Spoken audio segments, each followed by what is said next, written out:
بسم اللہ الرحمن الرحیم۔ میرا نام میجر اظہر کیانی اور میں اپنے نئے ویلاگ کے ساتھ اپنے یوٹیوب چینل تھرتھلی میں آپ سے مخاطب ہوں۔ ناظرین، اس سے پچھلے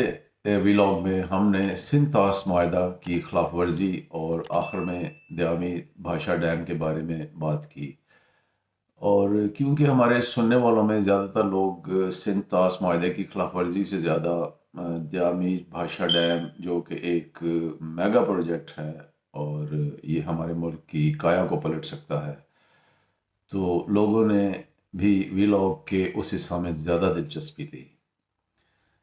لہٰذا دیکھنے میں یہ آیا ہے کہ اس پروجیکٹ کے سٹارٹ کرنے کے کریڈٹ کو سب پارٹیز اپنی اپنی طرف کھینچ رہی ہیں کہ یہ دیامی بھاشا ڈیم کس نے سٹارٹ کیا، تو کچھ پارٹیز کچھ کلیم کرتی ہیں، کچھ کلیم کرتی ہیں، اور کچھ لوگوں کا یہ کہنا ہے کہ کیونکہ یہ ایک لانگ ٹرم پروجیکٹ ہے، اس لیے یہ کسی ایک پارٹی کے دور میں تو ختم ہو ہی نہیں سکتا، اور وہ اپنے اس آرگومنٹ کو ہمارے نیوکلیر پروگرام کی مثال دے کر کہتے ہیں کہ جیسے اس کو بھٹو نے شروع کیا اور کئی دہائیوں کے بعد جا کر میاں نواز شریف کے دور میں جب دھماکے کیے گئے، تو اس کا کریڈٹ ان دونوں پارٹیوں کو جاتا ہے۔ تو اس آرگومنٹ کو سننے کے بعد ذہن یہ بات تو قبول کرتا ہے کہ جو بھی کسی پروجیکٹ کو حقیقی معنوں میں سٹارٹ کرتا ہے تو زیادہ کریڈٹ اسی کا بنتا ہے، لیکن آگے چل کر ہم یہ بتائیں گے کہ اصل سٹارٹ کرنا کس کو کہتے ہیں۔ تو بہرحال ویورز، اس کے برعکس اس کا کاؤنٹر آرگومنٹ دوسری پارٹی سے یہ آتا ہے کہ کیونکہ پچھلے 37 ایئرز سے یعنی 1980s میں سب سے پہلے یہ آئیڈیا جنرل ضیاء الحق نے پرسیو کیا، لیکن نیکسٹ 37 ایئرز تک اس کو کسی نے بھی سٹارٹ کرنے کی ہمت نہ پکڑی اور صرف تختیوں سے ہی کام چلاتے رہے، جب تک کہ ان میں ایک گول کرنے والا کھلاڑی نہیں پہنچا جس کا نام عمران خان ہے، جس نے مانگ تانگ کر اپنی پوری توجہ اس میگا پروجیکٹ پر مرکوز کر دی،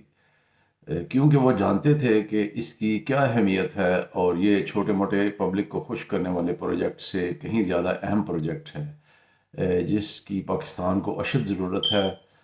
لہٰذا اپنے اوپر ڈیم فنڈز کے بارے میں ہونے والے پروپیگنڈے پر انہوں نے کوئی توجہ نہ دی اور اپنے کام میں مگن رہے، اور ساری دنیا کو انہوں نے اس وقت حیران کر دیا جب آفٹر 37 ایئرز انہوں نے اس ڈیڈ منصوبے کو سٹارٹ کر دیا، یعنی کہ سٹارٹ سے مراد یہ ہے کہ وہاں پہ تمام کی تمام ہیوی مشینری پہنچ گئی اور سول ورک سٹارٹ ہو گئے۔ بہرحال ناظرین، اس کے بعد میں آپ کو شروع سے آخر تک پورے 37 ایئرز میں جو بھی ہوا اس کے بارے میں پوری تفصیل بتاتا ہوں، اور اس کے بعد میں فیصلہ آپ پہ چھوڑتا ہوں کہ آپ اس کا کریڈٹ کس کو دینا چاہتے ہیں۔ آپ کو یاد ہوگا کہ چائنا کی معاونت اور ہمارے ملک میں جناب عمران خان صاحب اور سابقہ چیف جسٹس صاحب ثاقب نثار کی کاوشوں کی وجہ سے دیامی بھاشا ڈیم زیر تعمیر ہے۔ آپ تھوڑا ماضی کی طرف جائیں تو آپ کو یاد آئے گا کہ یہ منصوبہ ایک بہت ہی متنازع منصوبہ رہا ہے، اور اس کے خلاف عمران خان اور ثاقب نثار صاحب کے خلاف کھل کر پروپیگنڈا کیا گیا تھا۔ کبھی فنڈز کھانے کا الزام، تو کبھی اکاؤنٹس میں پاکستان کے وہ خیر خواہ جو اپنی طرف سے اس میں مدد فراہم کر رہے تھے،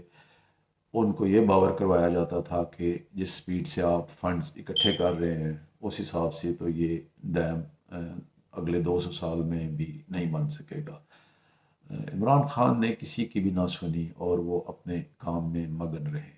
پوری قوم کو یہ دیکھ کر سخت حیرانگی ہوئی کہ فقیر اعظم کے برسر اقتدار آتے ہی انہوں نے دوسرے یا تیسرے روز ہی دیامی بھاشا ڈیم کا رخ کیا اور انسپیکشن کرنے اس طرح پہنچے جیسے انہوں نے ایک بہت بڑا حصہ ڈالا ہوا ہے اور وہ اس کی ابھی پروگرس چیک کرنے آئے ہیں۔ بہرحال اس ڈیم کے شروع ہوتے ہی ایک بہت بڑے پروپیگنڈے سے سوشل میڈیا کو بھر دیا گیا کہ یہ منصوبہ تو نواز شریف نے شروع کیا تھا۔ تو ناظرین، میں ابھی جلدی سے نیچے ڈیٹ وائز آپ لوگوں کو اس ڈیم کے بننے کی پروگرس بتاتا ہوں، اور اس کے بعد آپ پر چھوڑتا ہوں کہ آپ اس کا کریڈٹ کس کو دینا چاہتے ہیں۔ تو اس کو میں شروع کرتا ہوں 1980 سے۔ 1980 میں سب سے پہلے جنرل محمد ضیاء الحق نے اس ڈیم کی ایک فیزیبلٹی رپورٹ بنوائی۔ تو اس کے بعد 1984 سے لے کے 1998 تک اس پر بالکل کوئی کام نہیں ہوا، حالانکہ اس دوران کئی حکومتیں آئیں اور کئی حکومتیں گئیں۔ 1998 میں میاں محمد نواز شریف صاحب نے اس کی دوبارہ فیزیبلٹی رپورٹ بنوائی اور اس کی ٹربائن کو ڈیزائن بھی کروایا اور اس کا صرف تختی پر افتتاح کر دیا، لیکن کوئی کام شروع نہ کروایا اور نہ ہی بجٹ میں اس کے لیے کچھ فنڈ مختص کیے گئے۔ لیکن فیزیبلٹی اور ڈیزائن کا کریڈٹ میاں نواز شریف صاحب کو جاتا ہے، لیکن یاد رکھیں کہ انہوں نے اس پر ایک اینٹ بھی نہیں لگائی۔ اس کے بعد آتا ہے 12 اکتوبر 1999، جس میں نواز شریف صاحب کا تختہ الٹ دیا گیا اور جنرل مشرف آ گئے، جنہوں نے 7 سال تک اس پر کوئی توجہ نہیں دی اور بالآخر 26 اپریل 2006 میں اس ڈیم کو وزٹ کیا اور ایک بار پھر افتتاح کر دیا۔ لیکن اس دفعہ بھی کوئی کام شروع نہ ہو سکا اور یہ منصوبہ نہ صرف افتتاح تک محدود رہا بلکہ اس کے لیے کسی نے 1 روپیہ بھی کسی بجٹ میں نہ رکھا۔ اس کے بعد آتا ہے 2008، جس میں پیپلز پارٹی کی حکومت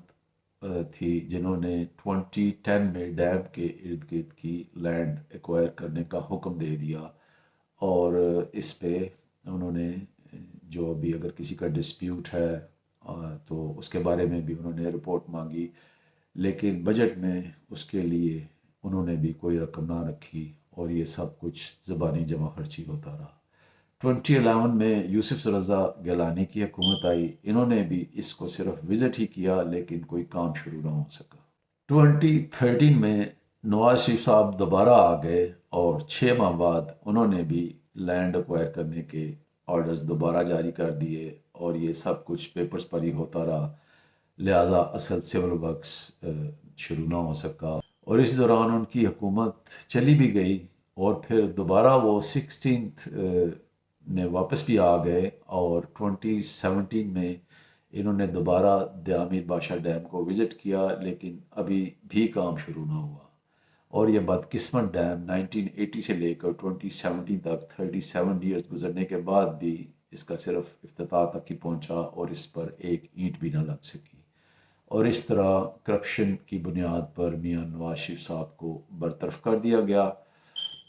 اور یہاں پر 25 جولائی 2018 میں عمران خان کی انٹری ہوتی ہے، جنہوں نے ثاقب نثار کو فنڈز اکٹھے کرنے کا حکم دیا اور اپنی حکومت کے پہلے سال میں ہی اس کا افتتاح ایسے کیا کہ اس میں ساری کی ساری ہیوی مشینری پلان کے مطابق پہنچا دی گئی، انجینئرز نے اپنا کام بھی شروع کر دیا اور یہ ڈیم بننا شروع ہو گیا اور ڈیم اکاؤنٹ میں اس وقت ڈیم کی لاگت کا 10واں حصہ بھی موجود نہیں تھا، پھر بھی اللہ توکل اس کو شروع کر دیا گیا اور یہ اللہ ہی ہے جس نے اب تک اس پروجیکٹ کو زندہ رکھے ہوئے ہے اور یہ مستقبل میں انشاءاللہ پاکستان کی ریڑھ کی ہڈی کی حیثیت رکھے گا اور انشاءاللہ تعالیٰ 2026 میں یہ ڈیم ہمارے لیے 4500 میگا واٹ بجلی پیدا کرنا شروع کر دے گا اور ہمارے تمام تر بجلی کی ضروریات پوری کرنے کے علاوہ ملک سے ہمیشہ کے لیے لوڈ شیڈنگ کا خاتمہ بھی کر دے گا۔ تو ویورز آج تک کے لیے اتنا ہی، and see you in next video. چلتے چلتے پاکستان زندہ باد، پاک فوج پائندہ باد۔